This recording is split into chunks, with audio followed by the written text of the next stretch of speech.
The most important financial advice I can give to you right now. I cannot tell you how many people this has happened in the course of my career as a financial planner. It boggles the mind. It boggles the flipping mind. All right, so just in our own family situation, let's just put it this way. Someone in our family died rather unexpectedly, and just last week. Sadly, he didn't have a beneficiary. He didn't have a will, anything like that. So he dies intestate. And what dying intestate means here in the state of Georgia is that immediately his wife will get up to a half of his estate and the kids will get the other half. Depends on how many kids there are and whatnot. In this case, there's only one child. So he dies intestate. So if there's any money left in the estate, and there might not be because he also has some debt, his son will get half and his wife will get half. All right. Now, the problem with that, of course, is in this case, is that he's been on the outs with his wife for many years, many years. All right. And as such, because he died intestate, but he never got divorced. The wife that he's been on the outs with will still get half of his estate, assuming there's any money left over. Now, maybe he had a couple times salary of life insurance. I certainly hope he did. But because he had some debts, the life insurance most likely is going to go to the estate because there's no beneficiary designation, because he died intestate, because there's no wills. In this case, there are no beneficiary designations, and that will be divided up according to creditors, because creditors have a priority in this case. And then what's remaining will go half to his basically spouse that he hasn't had a relationship with for 15 years and half to his child. Because no beneficiary designations is a probated asset. All right, probated assets means the dying intestate because there's no will. Remember, what is a probate? It's a public proving of the will. All right, so dying with no will means that all this cash is going to show up in his estate, and the creditor is going to I'm not an attorney. I don't know how it works in terms of how do they. I'm certain they're going to get notified of a death certificate. The whole thing is just a nightmare. And the crazy thing is he has a girlfriend he's been essentially married to for the last 15 years. They've been living together and all this, and she's completely left out. In fact, even worse is that I hate to say ex-spouse because the ex-spouse isn't ex. The ex-spouse is literally his spouse. Is going to get all his survivor benefits on Social Security. So it's just the whole thing is I cannot tell you how many times I've heard scenarios like this. That this isn't what he wanted to have happen. He didn't want his spouse by law, because they didn't get divorced, to get his Social Security, get anything left over from his estate, to give his son half of what's left over from his estate and his girlfriend nothing. So I hope he's got a beneficiary designation on his 401k plan, because that will bypass probate, and as such will go directly to whomever he names as beneficiary. Hopefully it's his kid and his girlfriend, or all his kid. I don't know. Dude, you can't. There's case law upon case law upon case law of people not changing their beneficiary designations, having no beneficiary designations, having no basic will. The law is pretty straightforward, man. I'll tell you right now. It's just we know the surviving spouse will get survivor benefits off his Social Security. And if you are the surviving spouse, even if you're estranged or whatever it is, estranged, you're still the spouse, dude. You're still going to get the Social Security. And it'll be, I don't know how old the woman is, but let's say she's 67 or full retirement age. It'll be 100% of his benefit. All right, so let's see what it says here for the intestate. If someone dies without a will in Georgia, their assets are distributed to their closest living relatives. In this case, guess who? It's his son and his wife. Spouse and children. The surviving spouse and children inherit the estate, with a spouse receiving at least a third. In this case, because it's one spouse, one child, they're each going to get half. But that's, again, they're going to have debts to pay on top of that, too. The estate, the estate doesn't have to pay the debts. When I mean the estate, the people receive the money. They don't have to pay the debts, but they'll never make them. Where I'm going with this.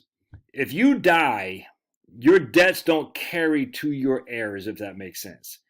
Now, I can almost guarantee you the creditors are going to file a claim to get paid before the estate is settled. I can almost claim that. But the debts don't carry forward to your heirs unless you have co-signed. Does that make sense?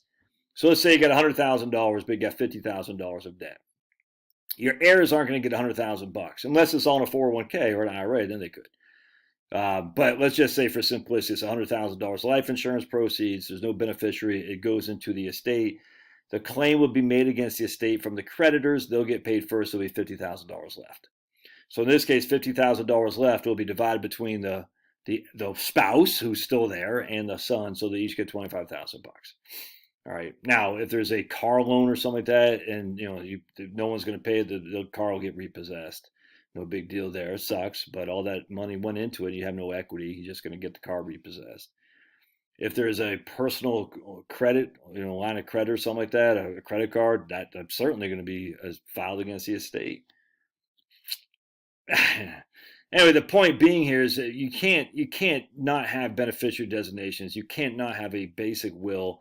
You just can't. If you're watching this YouTube channel, it's absolutely imperative for you to do this. It's absolutely imperative for you to do this. There's absolutely no reason you can't go to LegalZoom.com and just get a freaking will drawn up. It takes 20 minutes, costs you $100 or something like that.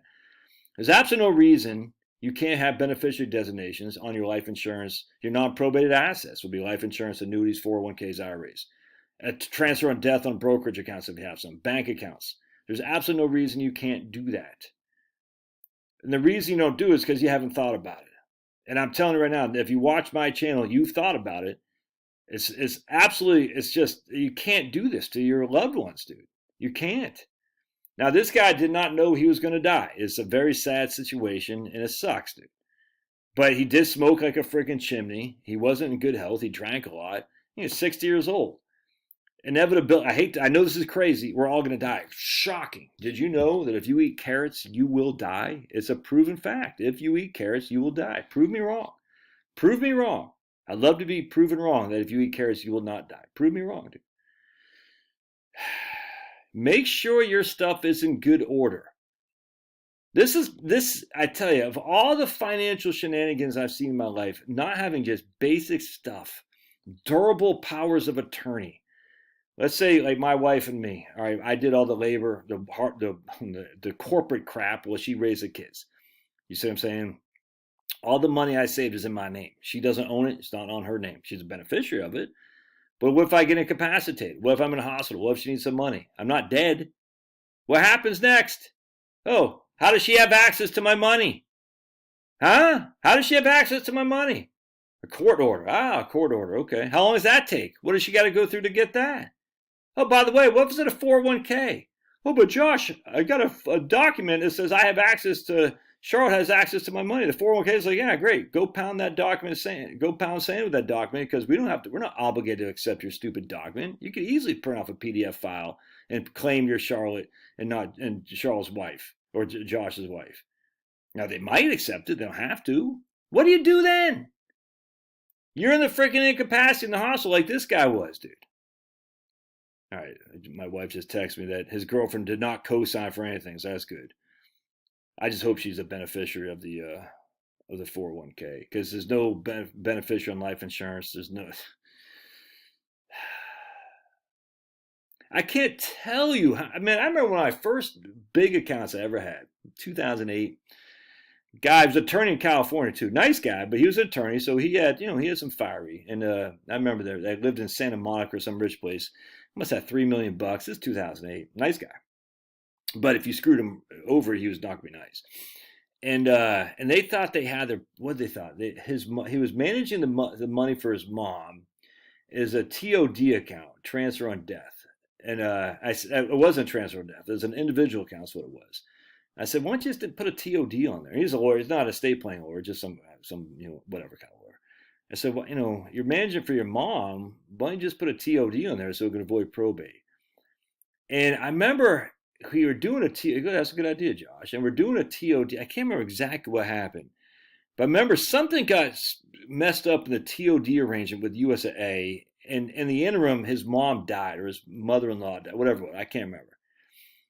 And I'll never forget, I was like scared crapless because he thought he sent the TOD back. And for some reason, it wasn't, I can't remember the whole story. It just wasn't processed or something like that. And I remember he's like, all right, well, she died. And it wasn't unexpected, but we knew that, she was going to die. And, still though, he said, okay, we just want to, basically want to go probate.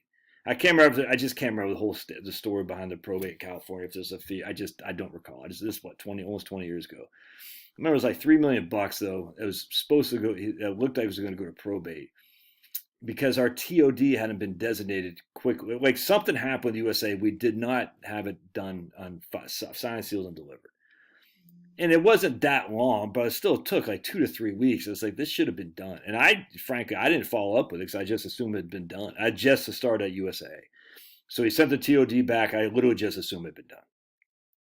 Then when I got the call that his mom died, he's like, all right, well, we're going to have to file a claim. I said, all right, no problem. And I called back off, said, hey, he's got TOD. What do we do? And they go, we don't show a TOD. I was like, I'll never forget my heart sank. I was like, what? He says, we don't show a TOD. I said, you got to be kidding me. He sent it back. Anyway, it got worked out. But I remember it was like a week time there. I was like, holy crap, dude. What happens next? I'll never forget that. I was scared because like if there's no TOD and we didn't receive it, anyway, they had it in file. I can't remember what happened, but they honored it because they had it. I forgot the whole story, but it was a time. I was nerve wracking. Anyway, that's the stuff that avoids probate. TODs, beneficiary designations, and a will doesn't avoid probate. Again, a will is a public proving of the probate is a public proving of the will. But some of the stuff is just why go to probate if you don't have to, especially with liquid assets. Get your liquid assets sent to your kids, to your wife. I mean, hell, to your freaking girlfriend from Nigeria. I don't care. But